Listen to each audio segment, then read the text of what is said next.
오늘 저희들 함께 보실 하나님 말씀은 시편 11편 1절에서 7절입니다. 내가 여호와께 피하였거늘 너희가 내 영혼에게 새같이 내 산으로 도망하라 함은 어찌함인가.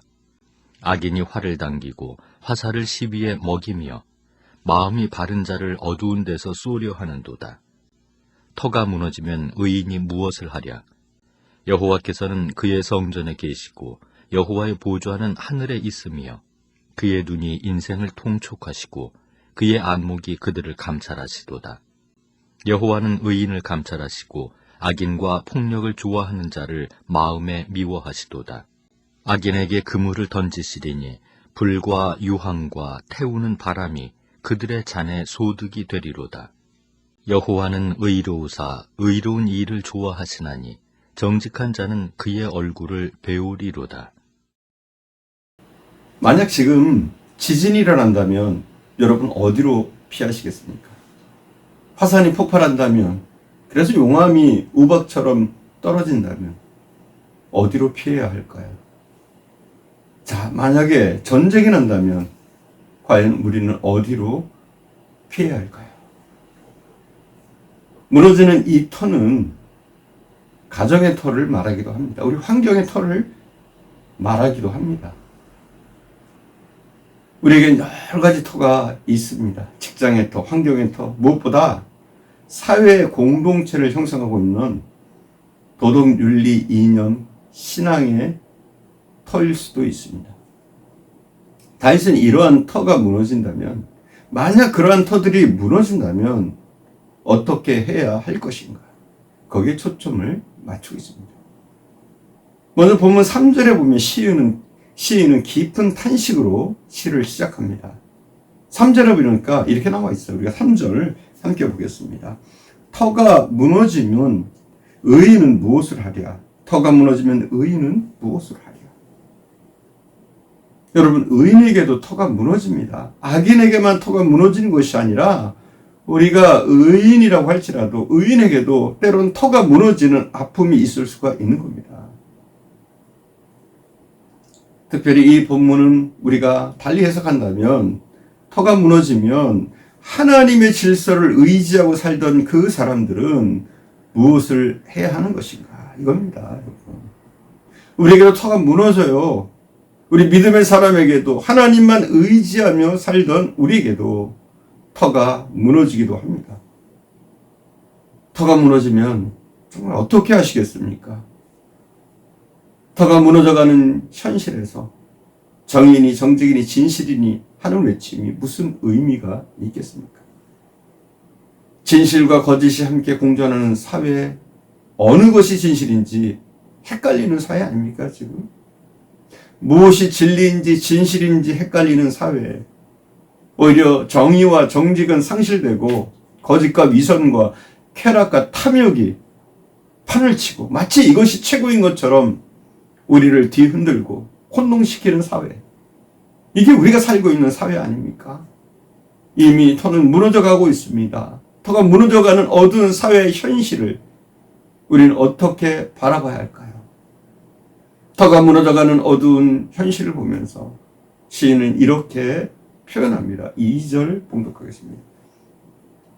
악인이 활을 당기고 활을 시에 먹이며 마음이 바른 자를 어두운 데서 쏘려 하는도다. 여러분, 악한 사람들이 의인을 무너뜨리려고 합니다. 악한 세상이 의인을 무너뜨리려고 해요. 2절은 터가 무너져가는 사회에서 발생하는 어둠의 일들을 표현한 겁니다. 어둠이 의인을 무너뜨리려고 한다는 거예요. 터가 무너져가는 사회에서 정의, 공의, 질서가 통하지 않습니다. 이러한 사회에는 마피아 집단, 깡패 조직, 사기꾼들이 오히려 사회를 지배하려고 합니다. 그래서 생존을 영위해 가려면 그러한 집단 속에서 보호를 받아야 합니다. 이런 황당한 상황이 우리에게 벌어질 수 있단 말이죠. 악인이 의인을 넘어뜨리고 이기는 것 같이 보입니다. 시인은 터가 무너져가는 현실 앞에서 어떤 결단을 해야 할지를 깊이 고민합니다.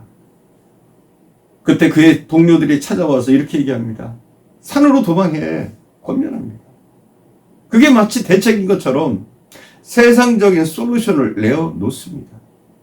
오직 자신의 일신상의 안전만을 위해서 산으로 도망하는 일, 이것이 얼뜻 보기에 지혜로운 일일지도 모릅니다. 그러나 시인은 그러한 길을 택하지 않습니다. 터가 무너져가는 현실에서 시인이 찾은 솔루션, 그 출구는 하나님께 피하는 길이었습니다. 본문 1절 상반절에서 이렇게 얘기합니다. 내가 여호와께 피하였거늘. 이렇게 말합니다. 우리 1절 한번 봉독해 볼까요? 내가 여호와께 피하였거늘 너희가 내 영혼에게 새같이 내 산으로 도망하라 함은 어찌 함인가. 피하라는 거예요. 이것은 일종의 도피입니다. 우리가 신앙이 움츠러들 때 우리는 신앙도 피해서 도망치려고 합니다. 이럴 때일수록 신앙에 문제가 있을수록 우리가 신앙적인 위기에 처해 있을수록 우리는 산으로 도피하는 것이 아니라 어디 나 혼자 있는 곳으로 도피하는 것이 아니라 방해받지 않을 곳으로 시험받지 않을 곳으로 달아나는 것이 아니라 오히려 여호와께로 하나님께로 더 가까이 나와야 한다는 사실입니다. 시인은 이렇게 다짐합니다.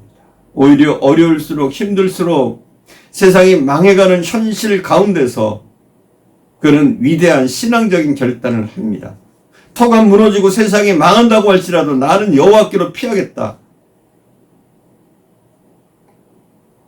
이러한 결단 이면에는 이 시인의 위대한 신앙이 있습니다.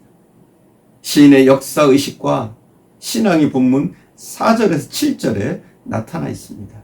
4절에서 7절을 제가 새 번역 성경으로 봉독하겠습니다. 새 번역 성경. 주님은 하늘 보좌에 앉아 계신다. 주님은 불꽃처럼 날카로운 눈으로 굽어보시고 사람을 살펴보신다. 주님은 의인을 가려내시고 악인과 폭력배를 진심으로 미워하신다. 불과 유황을 악인들 위에 비우듯이 안겨주신다. 주는 의로우셔서 정의로운 일을 사랑하시는 분이니 정직한 사람은 그의 얼굴을 뵙게 될 것이다.